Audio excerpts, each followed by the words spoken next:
you have a student that is addicted to technology? How do we get them off of there? Maybe that's a good question that we can talk a little bit about. How do we kind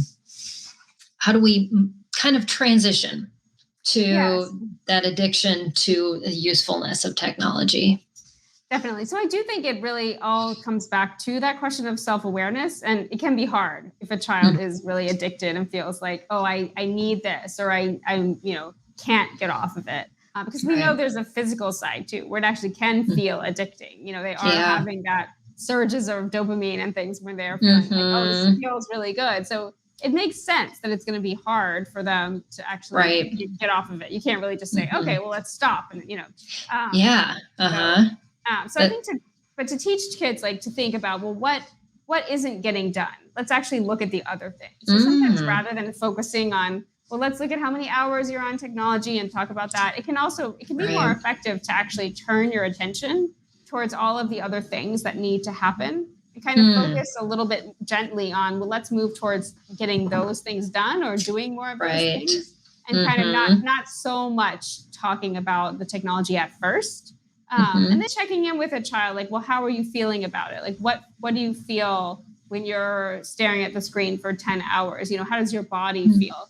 Even actually having those kind of conversations to help kids feel like, oh, I'm starting to notice signs when I'm getting fatigued or my eyes are getting blurry or, that kind of thing. That can also help when we're thinking about sort of health and children's well-being, and to say, it doesn't actually feel good when you're on technology for that long.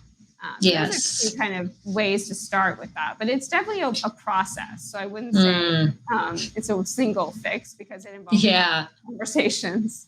Exactly. And if any type of addiction or just a bad habit, it does take time. And so it's a good reminder for us as parents that this is just not an overnight thing where we can just say, yes, my child's just going to get off of this. We're going to be done.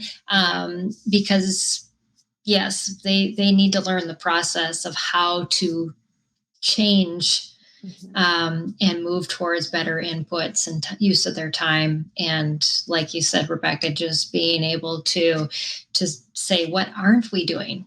How are you feeling? And for them to notice that, because as adults, we spend a lot of time on technology too, and we need to have those skills as adults, and so to train our children. This is when you should get up and take a break. Not just when your watch goes off and says you've been sitting for too long. You should just intrinsically know, I need to get up and walk around. I've been sitting too long. My eyes are starting to glaze over and not being productive at all. Sitting here.